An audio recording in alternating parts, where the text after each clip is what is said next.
Hey everybody, Stephen Bogren here from Pro Physique. Today I'm talking about when we should stop dieting. My name is Steven and this is our video about health and fitness things, and I work for Pro Physique and I am just a guy with a fitness thing for you. Heavy topic, and definitely one a lot of us are like, I don't know, I really want that extra 5 pounds. I really want that extra few kilos.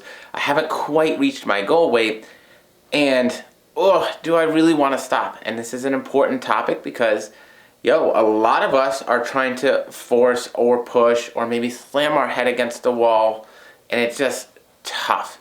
And so understanding when it might be time to stop the diet can also be as vastly important as knowing if we need to start a diet. The number one way that I would say we need to stop a diet is if we're starting to have really bad relationships with food, the scale, and our body image.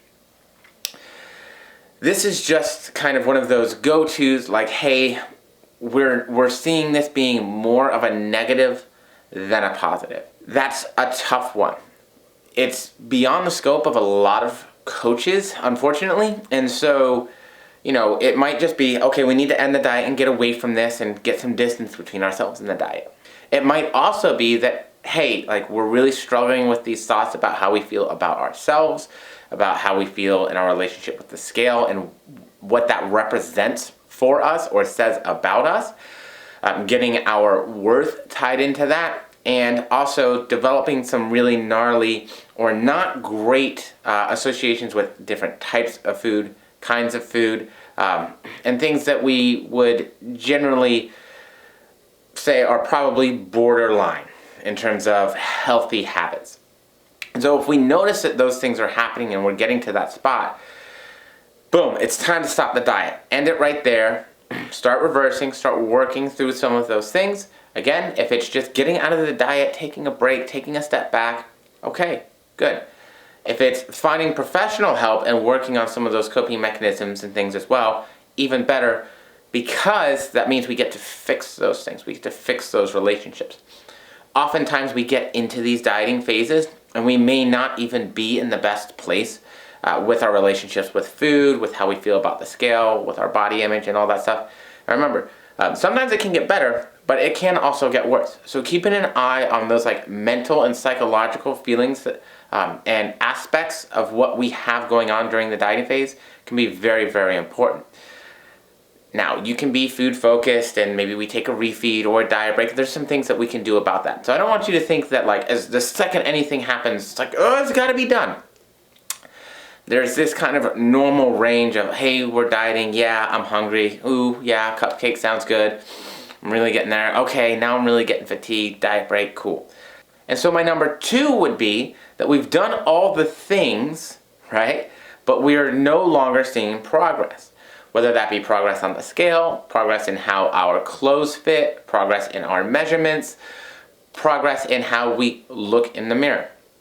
And when I say we've done all the things, we've taken a diet break. We've tried different maybe cardio modalities. We've looked at steps and stuff, right? We're at our bottom end on calories. We don't have more time for cardio. We've used refeeds and not seen improvement. We've used diet breaks and not seen improvement, and then not seen improvement when we get back into the diet. We've done all of the things to institute and try and get the body to continue responding, but we're just not seeing that response anymore. We're just banging our head against the wall. We're going nowhere. That's a great time for us to just stop dieting. The body's not responding. Whatever we're doing isn't working anyways. There's no point in just continuing to force the issue at that time.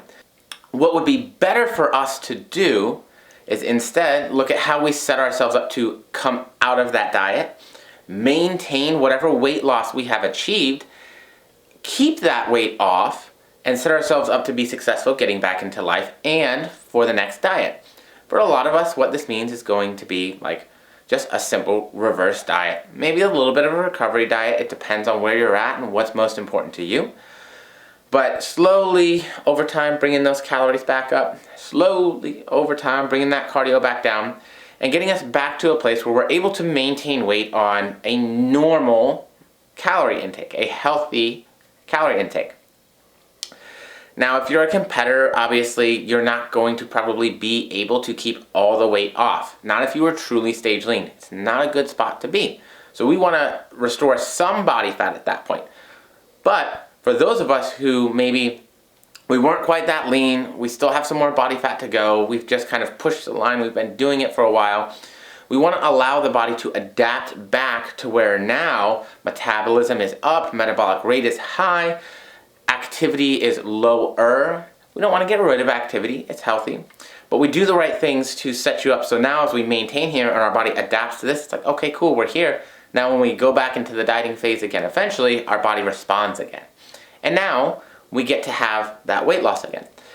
The hard part about this is it is prioritizing the long term over the short term, which is something that I think we should always try our best to do. I know it doesn't always work out, but it's so important if we want to get where we are going.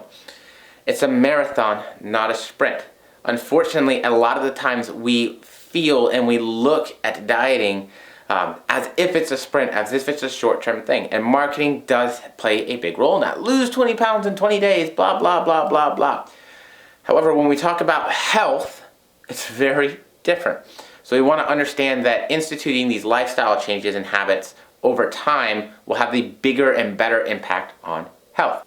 My third reason, or a sign that you should stop dieting, real tough, is that you're just not able to manage it anymore. And it goes well with number 2, but we see it in a slew of other ways, right? So it could be the time investment. It could be, the fact that like, hey, we're overeating now because we can't hit those lower calories. We're non-adherent. But it could also be that that's having a negative impact on other things. It could be your training and your weight training and what you're trying to do to build muscle.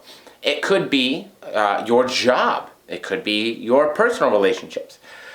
If you're recognizing or being told that your dieting is having a big impact on those things and they're no longer manageable, well, it may be time for us to stop dieting. Prep is tough. And for a lot of you, you already kind of know that it does absolutely get in the way of some other things.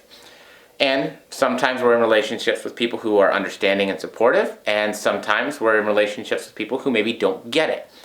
That's possibly a different thing, but still something to consider. It may just be we need to communicate better, we need people to understand, and we just need to be able to have those conversations.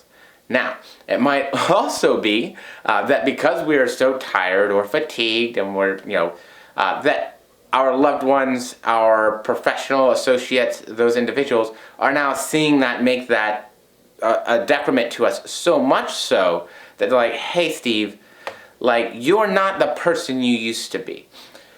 And I know, I get it, we're like, well, Stephen, we don't want to necessarily be the person we used to be because we want to do the things that are going to make us better. And I agree, your lifestyle changes matter. If people are mad at you because you're not doing the same things with maybe food choice or drinking as much or those kind of things, okay, I can understand that. And I don't think that that would be my point here. My point here would be if people are saying we're agitated all the time, we're angry, we're short, our work isn't as good, we don't pay attention, those kind of things. Those can also be really good indicators like, you know what, it might be time to just back off this diet. Because after the fact, we still have all those other things that are hopefully going to be around. And so we do want to make sure that we take care of those relationships, we take care of those business partnerships, and we do the right thing to make sure that those are still in a good spot. So I'm going to leave it there, guys. That's my 3 signs that you should maybe stop dieting when it's time to be done. And if you're trying to figure out how do I reverse, guys, we put a ton of information out on that. Check out Paul's channel. I have other information on my channel. Check it out. Reach out, www.prophysique.com if you need. But I'll leave it there, and I'll talk to you